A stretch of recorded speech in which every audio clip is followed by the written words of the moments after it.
ഏവർക്കും HSS ടൈംസിൻ്റെ പുതിയ ഒരു ഓൺലൈൻ ക്ലാസ്സിലേക്ക് സ്വാഗതം. നമ്മൾ പഠിച്ചുകൊണ്ടിരിക്കുന്നത് +2 ബിസിനസ് സ്റ്റഡീസിലെ ഒന്നാമത്തെ ചാപ്റ്ററിൻ്റെ പേര് nature and significance of management. ഇത് നമ്മുടെ മൂന്നാമത്തെ ക്ലാസ്സാണ്. ക്ലിയർ? ഇതുവരെയായിട്ടും HSS ടൈംസ് എന്ന വിദ്യാഭ്യാസ ചാനൽ സബ്സ്ക്രൈബ് ചെയ്തിട്ടില്ല എങ്കിൽ താഴെ കാണുന്ന സബ്സ്ക്രൈബ് ബട്ടൺ പ്രസ് ചെയ്യുക. കൂടാതെ തൊട്ടടുത്തുള്ള ബെൽ ബട്ടൺ കൂടെ പ്രസ് ചെയ്യുക. അങ്ങനെയാണെങ്കിൽ പുതിയ ക്ലാസ്സുകൾ അപ്ഡേറ്റ് ചെയ്യുന്ന സമയത്ത് നിങ്ങൾക്ക് നോട്ടിഫിക്കേഷൻ ലഭിക്കുന്നതായിരിക്കും. And our today's topic is nature of management. ഇന്ന് നമ്മൾ പഠിക്കാൻ വേണ്ടി പോകുന്നത് വളരെ പ്രധാനപ്പെട്ട ഒരു ടോപ്പിക്കാണ് നാച്ചർ ഓഫ് മാനേജ്മെൻറ്റ്. പരീക്ഷയ്ക്ക് ഈ ഭാഗത്തു നിന്നും നിങ്ങൾക്ക് ക്വസ്റ്റ്യൻസ് പ്രതീക്ഷിക്കാം. നിർബന്ധമായിട്ടും ചോദ്യങ്ങൾ ഇതിൽ നിന്ന് ഏതെങ്കിലും മാനേജ്മെൻറ്റ് ആർട്ടാണോ സയൻസ് ആണോ പ്രൊഫഷൻ ആണോ എന്ന ഈ ഒരു ഏരിയയിൽ നിന്ന് ക്വസ്റ്റ്യൻസ് നിങ്ങൾക്ക് എക്സ്പെക്റ്റ് ചെയ്യാം. So this is an important topic and we R discussing the today's topic is nature of management. ഈ ഒരു ടോപ്പിക്കിനകത്ത് നമ്മൾ പ്രധാനമായിട്ടും 3 കാര്യങ്ങളാണ് പഠിക്കുന്നത്. ഈ 3 പോയിന്റ് നിങ്ങൾക്ക് കാണാം: ആർട്ട്, സയൻസ്, പ്രൊഫഷൻ.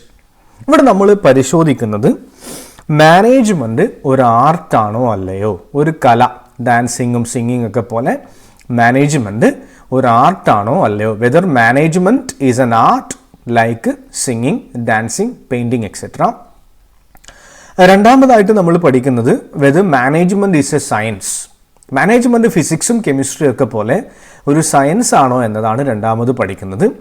മൂന്നാമത് പഠിക്കുന്നത് മാനേജ്മെൻറ്റ് ഒരു പ്രൊഫഷൻ ആണോ, whether management is a profession or not. ഡോക്ടേഴ്സും എൻജിനീയേഴ്സും ചാർട്ടേഡ് അക്കൗണ്ടൻ്റ് ഒക്കെ പോലെ മാനേജ്മെൻറ്റ് അല്ലെങ്കിൽ മാനേജേഴ്സ് ഒരു പ്രൊഫഷണൽസ് ആണോ അല്ലെങ്കിൽ അവരുടെ ജോലി പ്രൊഫഷൻ ആണോ എന്നതാണ് നമ്മൾ പരിശോധിക്കുന്നത്. അപ്പോൾ ഈ ക്ലാസ്സിൽ നമ്മൾ ഒന്നാമത്തെ പോയിൻ്റേ ഡിസ്കസ് ചെയ്യുന്നുള്ളൂ, മാനേജ്മെൻറ്റ് ആസ് എൻ ആർട്ട്. സയൻസും പ്രൊഫഷനും അടുത്ത ക്ലാസ്സുകളിൽ ഡിസ്കസ് ചെയ്യും. അപ്പോൾ നമ്മുടെ ഇനിയുള്ള 3 ക്ലാസ്സുകൾ, ഇതും നെക്സ്റ്റ് 2 ക്ലാസ്സുകളും, അതായത് നാച്ചർ ഓഫ് മാനേജ്മെൻറ്റ് എന്ന ക്ലാസ് നമ്മൾ പഠിക്കാൻ വേണ്ടി പോകുന്നത് ആദ്യം നമ്മൾ ആർട്ടിൻ്റെ മീനിങ് പഠിക്കും. അതിനുശേഷം അതിൻ്റെ ഫീച്ചേഴ്സ് പഠിക്കും. അതിനുശേഷം ഈ ഫീച്ചേഴ്സിനെ മാനേജ്മെൻറ്റുമായിട്ട് കമ്പയർ ചെയ്യും. മാനേജ്മെൻറ്റുമായിട്ട് കമ്പയർ ചെയ്യുന്ന സമയത്ത് എല്ലാ ഫീച്ചേഴ്സും അഗ്രി ചെയ്യുന്നുണ്ടെങ്കിൽ നമുക്ക് പറയാം മാനേജ്മെൻറ്റ് ഒരു ആർട്ടാണ്.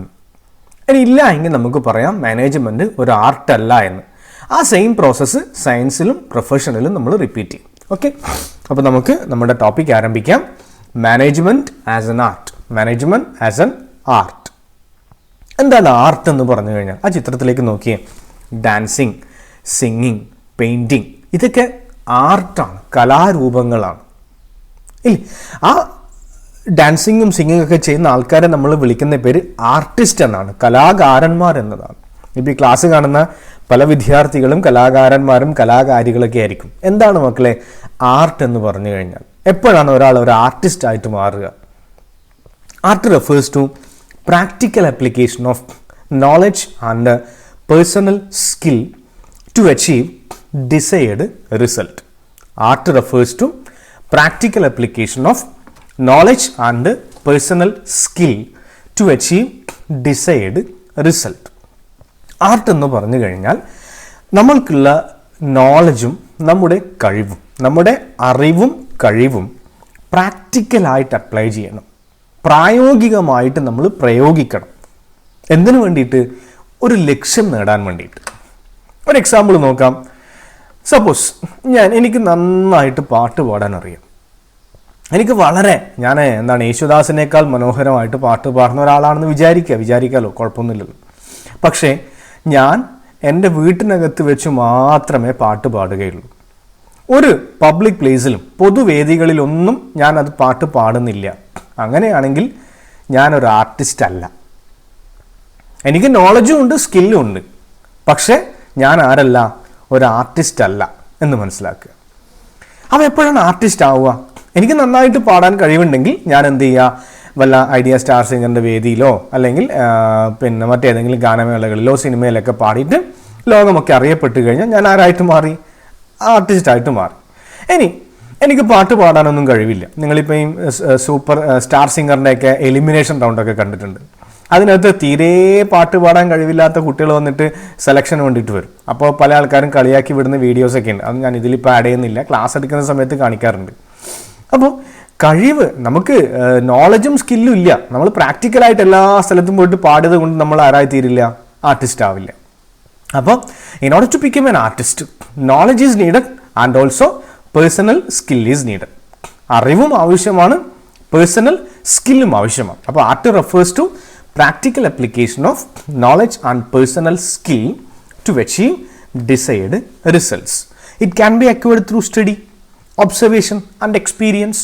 ഇത് നമുക്ക് എന്ത് ചെയ്യാം, പഠിച്ചിട്ടും ഒബ്സർവ് ചെയ്തിട്ടും കാര്യങ്ങൾ നിരീക്ഷിച്ചിട്ടും എക്സ്പീരിയൻസിൽ കൂടെയും അനുഭവങ്ങളിൽ കൂടെയും നമുക്ക് എന്ത് ചെയ്യാം, ഇത് നമുക്ക് നേടിയെടുക്കാം. It can be acquired through study, observation and experience.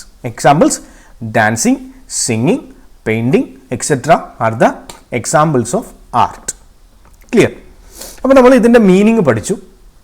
അത് കഴിഞ്ഞിട്ട് നമ്മൾ ചെയ്യുന്നത് ഇതിൻ്റെ ഫീച്ചേഴ്സാണ്. ഇനി നമ്മൾ ചെയ്യാൻ വേണ്ടി പോകുന്നത് ആർട്ടിൻ്റെ ഫീച്ചേഴ്സ്. ഇപ്പം മോഹൻലാൽ ഒരു ആർട്ടിസ്റ്റാണ്, യേശുദാസ് ഒരു ആർട്ടിസ്റ്റാണ്, എം ജി ശ്രീകുമാർ ഒരു ആർട്ടിസ്റ്റാണ്. ക്ലിയർ അല്ലേ? അപ്പോൾ അങ്ങനെ ആർട്ടിസ്റ്റിൻ്റെ, കലാകാരന്മാരുടെ അല്ലെങ്കിൽ കലയുടെ ഒന്നാമത്തെ പ്രത്യേകത ഇതാണ്, practical knowledge is needed. Practical knowledge is needed. Every art requires practical knowledge. Therefore, learning of theory is not sufficient. എല്ലാ ആർട്ടിനും എല്ലാ കലകൾക്കും പ്രാക്ടിക്കൽ നോളജ്, പ്രായോഗികമായിട്ട്, ഇപ്പോൾ ഒരു സിനിമാ നടൻ ആവണമെങ്കിൽ എന്തുണ്ടായിരിക്കണം, പ്രാക്ടിക്കൽ നോളജ് ഉണ്ടായിരിക്കണം. അത് നമുക്ക് പ്രായോഗികമായിട്ട് അപ്ലൈ ചെയ്യാൻ വേണ്ടി പറ്റണം. അല്ലാതെ റൂമിനകത്ത് നന്നായിട്ട് അഭിനയിക്കും, ആൾക്കാരുടെ മുമ്പിൽ അഭിനയിക്കാൻ പറ്റുന്നില്ല എങ്കിൽ നമ്മൾ ആർട്ടിസ്റ്റ് അല്ല.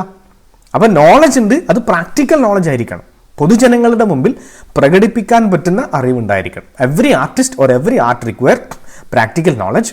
Therefore, learning of theory is not sufficient. അതുകൊണ്ട് തിയറി പഠിച്ചത് കൊണ്ട് മാത്രമായില്ല. Learning of theory is not sufficient.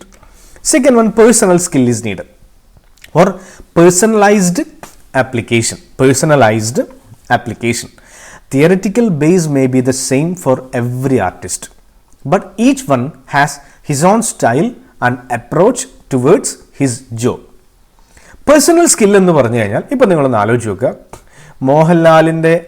Mohanlal അഭിനയിക്കുന്ന പോലെയാണോ മമ്മൂട്ടി അഭിനയിക്കുന്നത്? അല്ല. മമ്മൂട്ടി അഭിനയിക്കുന്നത് പോലെയാണോ അദ്ദേഹത്തിൻ്റെ മകനായ ദുൽഖർ സൽമാൻ അഭിനയിക്കുന്നത്? അല്ല. എൻറ്റയർലി ഡിഫറെൻ്റ് ആണ്. അതാണ് പേഴ്സണലൈസ്ഡ് ആപ്ലിക്കേഷൻ. Personalised application. ഓരോ ആർട്ടിസ്റ്റിനും അവരവരുടേതായിട്ടുള്ള ഒരു സ്റ്റൈൽ ഉണ്ടായിരിക്കും. Personalised application.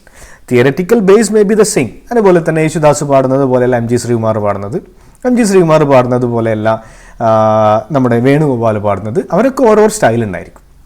Theoretical base may be the same for every artist, but each one has his own style and approach towards his job. For example, two actors will differ in demonstrating their art. രണ്ട് cinema നടന്മാർ അഭിനയിച്ച് കാണിക്കുന്ന സമയത്ത് entirely different ആയിട്ടായിരിക്കും അവരുടെ അഭിനയം. Clear? ഈ ചിത്രത്തിലേക്ക് നോക്കുക, രണ്ടാൾ ഡാൻസ് ചെയ്യുന്നു, ഒരാളുടെ സ്റ്റൈൽ ഇതാണ്, മറ്റൊരാളുടെ സ്റ്റൈൽ വേറൊരു സ്റ്റൈലിലായിരിക്കും അവർ ഡാൻസ് ചെയ്യുക.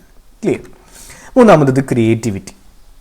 Art involves creative practice of existing theoretical knowledge. Every artist has an element of creativity in line. Art involves creative practice of existing theoretical knowledge. Creativity, ക്രിയാത്മകത. ഓരോ ആർട്ടിസ്റ്റും അവരുടെ ക്രിയാത്മകമായിട്ടുള്ള ക്രിയേറ്റീവായിട്ടുള്ള സ്കിൽ യൂസ് ചെയ്യുന്നു.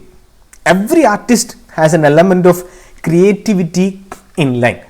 ഓരോ ആൾക്കാർക്കും അവരവരുടേതായിട്ടുള്ള ക്രിയേറ്റീവായിട്ടുള്ള സ്കിൽ യൂസ് ചെയ്തുകൊണ്ടായിരിക്കും അഭിനയിക്കുക. അല്ലാതെ ആരും, ഇപ്പോൾ മോഹൻലാൽ ഒരിക്കലും മമ്മൂട്ടിനെ കോപ്പി ചെയ്യില്ല, മമ്മൂട്ടി ഒരിക്കലും സുരേഷ് ഗോപിനെ കോപ്പി ചെയ്യില്ല. അങ്ങനെ കോപ്പി അടിക്കുക എന്നൊരു പരിപാടി ഇവിടെ ഇല്ല. ഓരോ ആൾക്കാർക്കും അവരവരുടേതായിട്ടുള്ള ക്രിയാത്മകമായിട്ടുള്ള ക്രിയേറ്റീവായിട്ടുള്ള സ്റ്റൈൽ ഉണ്ടായിരിക്കും.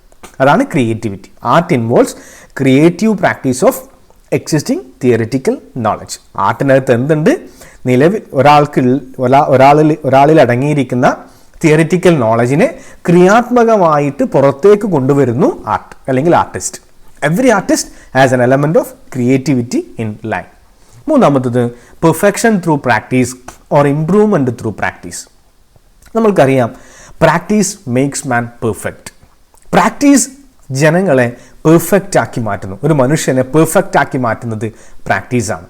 Every artist becomes more and more proficient through constant practice. ഇപ്പോൾ മോഹൻലാൽ, വളരെ പണ്ടുണ്ടായ മോഹൻലാലാണോ ഇപ്പോഴുള്ള ആൾ? ഒരുപാട് മാറി ഇല്ലേ?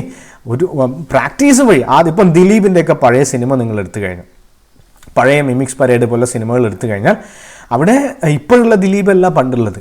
പണ്ട് ആക്ടിംഗ് ഒക്കെ അത്ര പെർഫെക്റ്റ് അല്ല, അത്രമാത്രം പെർഫെക്ഷൻ ഇല്ലാത്തൊരു ആക്ടിംഗ് ആയിരുന്നു മിമിക്രിയിലൊക്കെ ഉണ്ടാകുന്ന സമയത്ത്.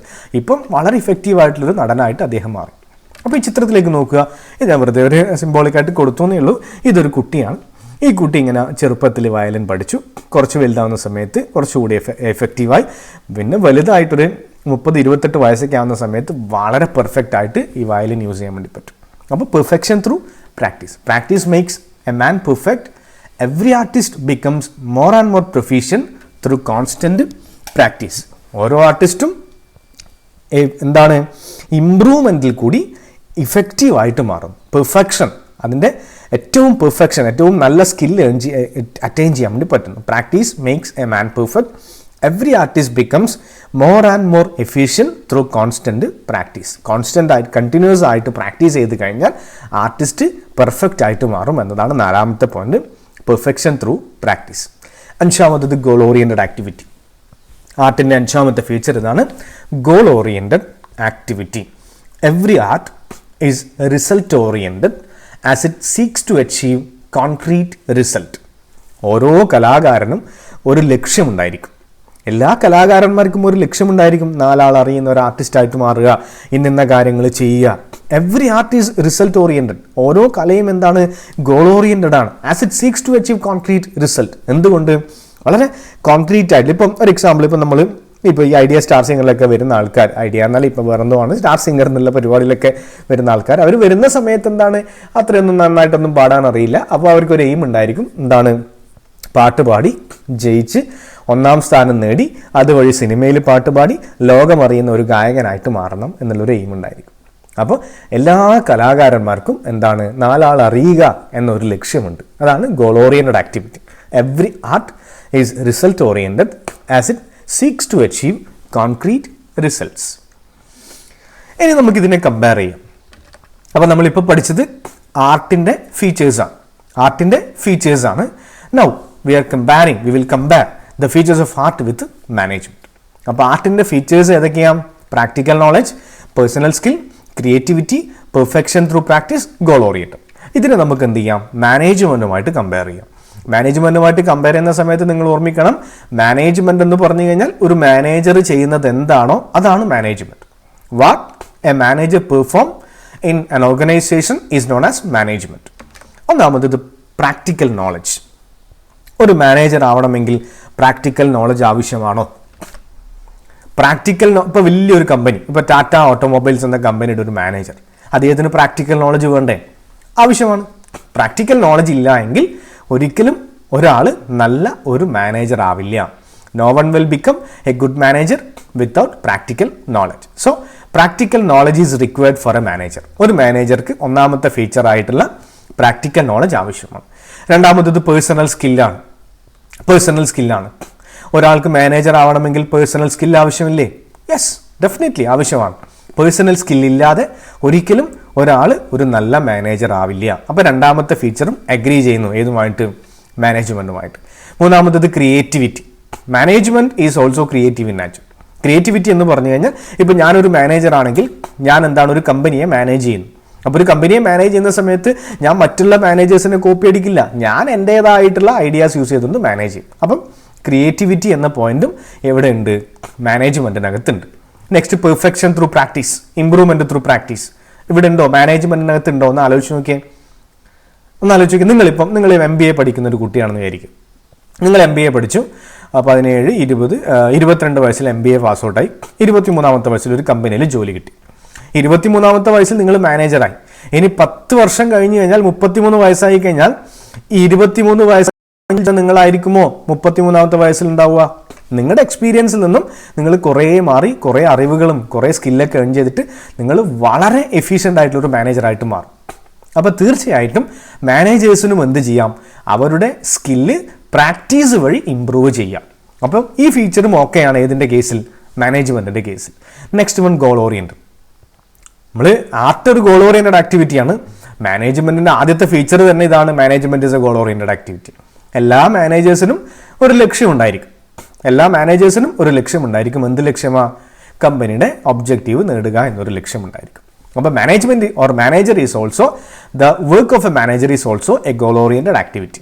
അപ്പോൾ നമ്മളിങ്ങനെ കമ്പയർ ചെയ്യുന്ന സമയത്ത് എല്ലാ ഫീച്ചേഴ്സും ഏതുമായിട്ട് അഗ്രി ചെയ്യുന്നു? Since all the features agree with management, we can say that management is an art. നമുക്ക് എന്ത് പറയാം, മാനേജ്മെൻറ്റ് ഒരു ആർട്ടാണ്, but it is not a pure art like dancing or singing.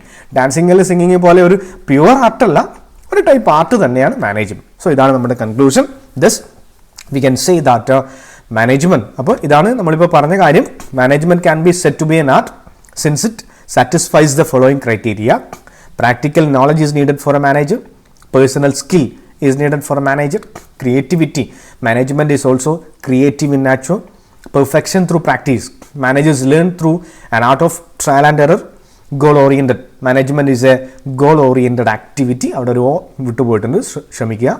Goal oriented activity. In conclusion ആണ്, this we can say that management is an art. Therefore, it requires application of certain principles. Rather, it is an art of highest order because it deals with molding the attitude and behavior of people at work towards a desired goal. Management ഒരു art തന്നെയാണ്. ഇത് കുറച്ചുകൂടി അധികം നന്നായിട്ട് പറഞ്ഞു കഴിഞ്ഞാൽ art of highest ഓർഡറാണ്. ഒരുപാട് സാധ്യതകളുള്ള ഒരു കല തന്നെയാണ് മാനേജ്മെൻറ്റ്. എന്തുകൊണ്ടാണ്? It deals with moulding the attitude and behaviour of employees and workers.